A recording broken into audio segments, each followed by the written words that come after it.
Happy Star Wars Day, folks. It's May the 4th, so May the 4th be with you. Happy Star Wars Day, whatever. I know the little video about the winter sown tomatoes has only just literally gone up, but it were about 3 weeks ago that I filmed that, and I were a bit tardy in putting it up, wasn't I? So yeah, this one's following quite quickly, but yeah, about 3 weeks after that previous video, we're here just having a look at these winter sown Roma seedlings. Let me show you what they're looking like now, because I know last time I filmed them, there were only about 3 or 4 popping up, weren't they, in the edge of that container. So I'm going to show you now what they all look like.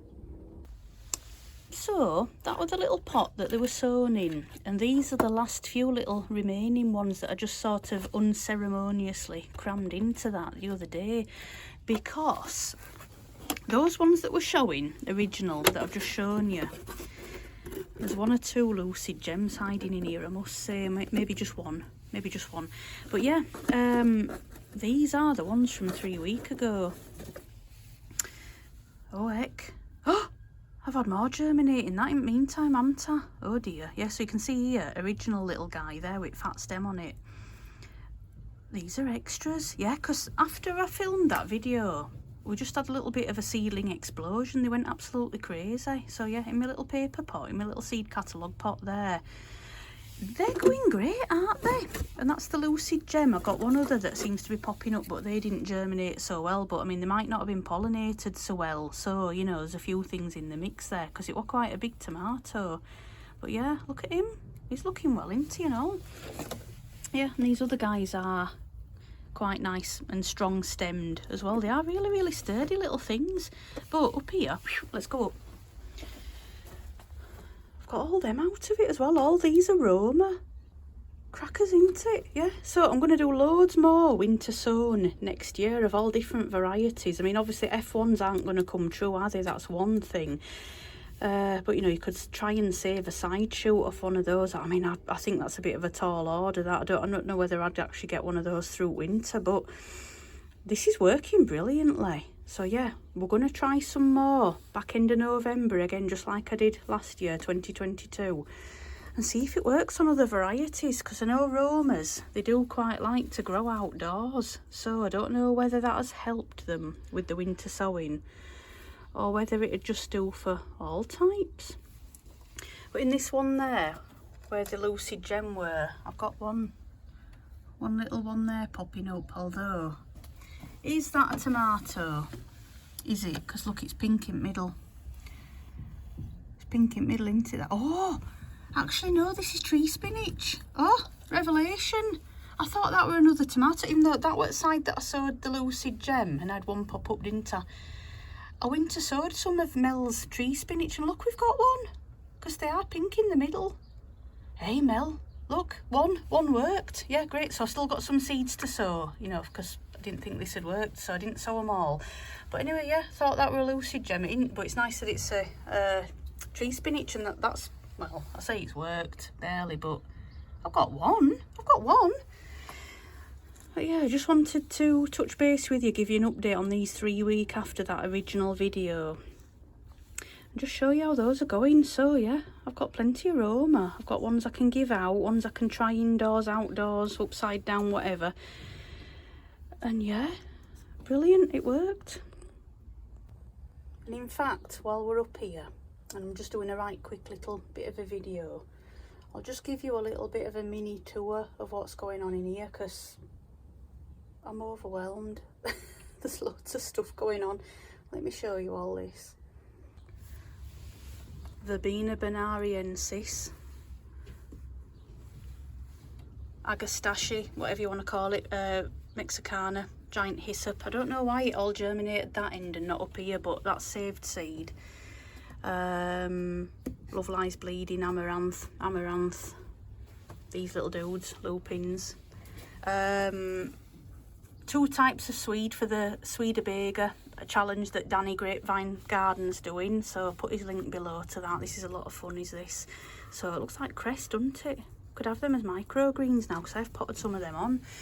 I did sow a whole pot full of Titan sunflowers, because they're such divas as seedlings. Those, they grow up really weak and weird and, you know, wimpy and corkscrew like. So I've just shoved everything that I had in that pot there, and we'll see what happens. Yeah, anyway, you know about them. Ishikura spring onions and some little saved self-sown parsley. Verbena again that's been potted on, looks a bit nettle-like. Tons of straw flowers. Bit of Rudbeckia that really needs potting on. I've got some Webb's Wonderful and Lobjoit's Cost there. They're looking a bit ropey, but through the window out there I have actually planted out 6 of them just to see if they got slugged, you know, in all this cold that we're having. My lovely luscious leeks, they're alright. They need going into a little nursery bed at some point soon, I think. Them. Some of my chard, I've potted some of that on. That's my saved seed from last year. It grew in the garden, that, and I saved the seed, and yeah, that's brilliant. That's germinating lovely. Is that really viable? Some of the Florence fennel that Kerry sent me. Oh, I was a bit keen with these. I potted on some of the little tiny celeries out of this here, and it were a little bit, yeah, a little bit premature with that. You know, they barely had the little 3rd leaf on. But I think I was on autopilot when I did them anyway. I stopped and went, no, come on, this is daft. Let them grow a bit and then put them in there. Okra.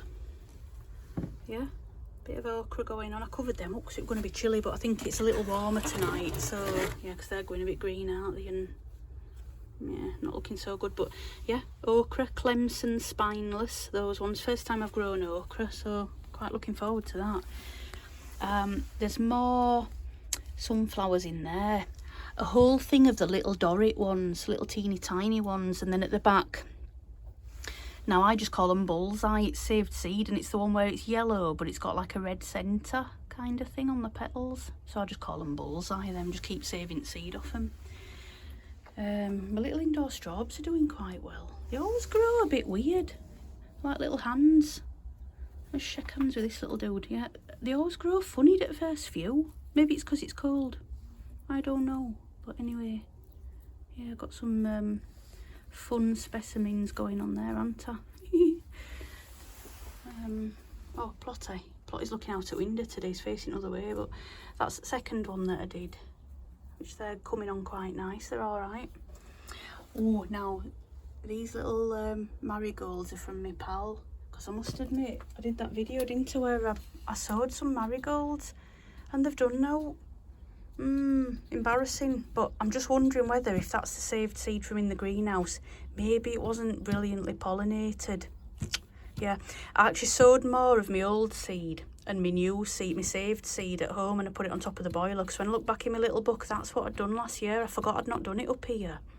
So we'll see, because that's going to be a good viability test, is that, because I've got the old stuff versus the saved stuff anyway. So yeah, it doesn't always work out, does it? But never mind.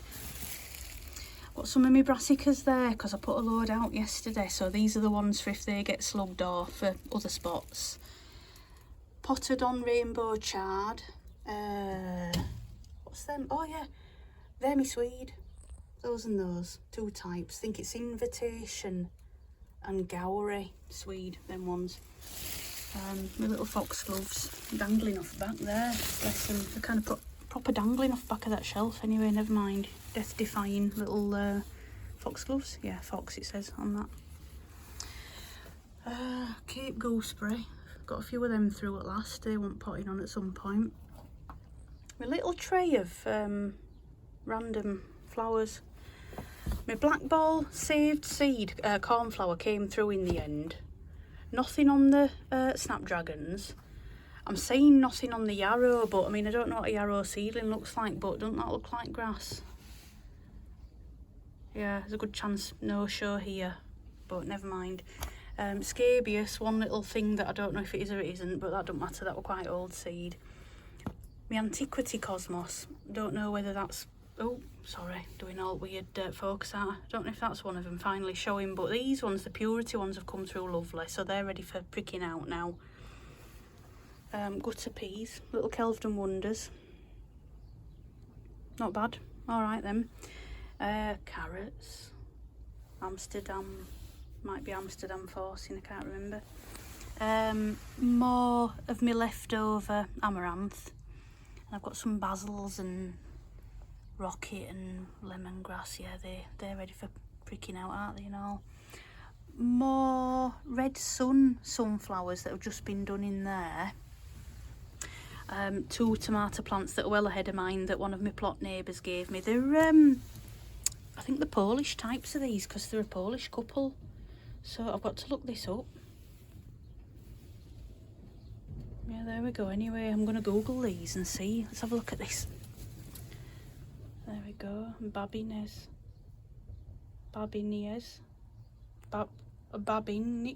Sorry, I'm not good at the... it's a CZ, isn't it, that actually?